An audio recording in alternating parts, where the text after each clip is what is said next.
My name's Jillian Soder, and I love to teach people about anatomy and how it affects their movement.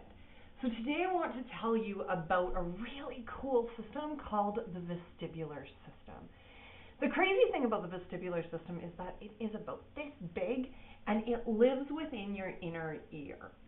So most of us are familiar with this part here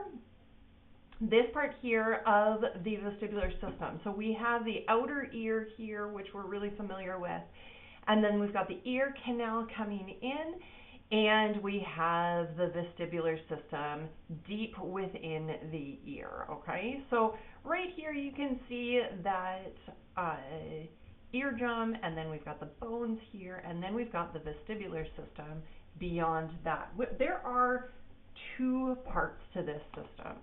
So we have the semicircular canals. There's three of them. There's an anterior, a posterior, and a lateral canal. And then we have the otolith organs right below those. And then below that is the cochlea, which is part of the sense of hearing. Okay, but the vestibular system lives above that in this section here. All right. Now, the semicircular canals are responsible for our understanding of where our head is moving in space, okay? So when we turn our heads to the side like this, if you say no, that is the lateral semicircular canals that are going to be interpreting that movement. When we do a head nod, or if we do a quick turn, this sort of thing, it gets a little bit more complex and we utilize more than one semicircular canal, all right? But understanding that the anterior, the posterior, and the lateral semicircular canals are responsible for understanding where your head is in space. Now, when we look at the otolith organs, there are two of them, the saccule and the utricle. Doesn't really matter. What you need to know is that they are responsible for spatial awareness, okay? So they are going to interpret any type of acceleration in any direction, okay? So acceleration and deceleration, meaning that if I'm going to jump up and down, all right, when I jump up and down, those otolith organs are going to interpret that and tell me how high I am away from the ground, how quickly the ground is coming towards me, and how my body needs to respond to that information.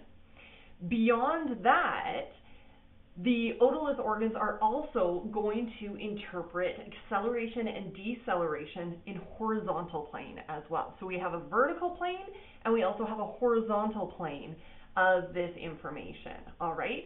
So those otolith organs are going to interpret when my body is moving, falling, this sort of thing.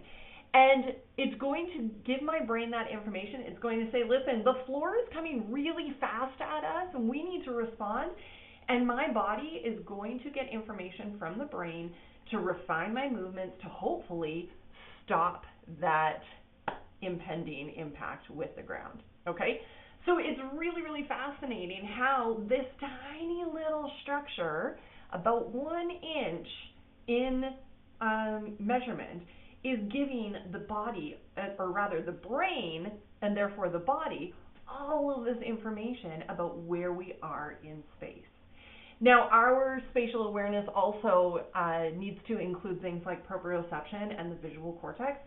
Those are a different conversation for another day, but I did want to introduce you to this vestibular system because it's so fascinating, and I also just taught it last night in my mentorship, all right? So if you're curious about more, check out my other stuff.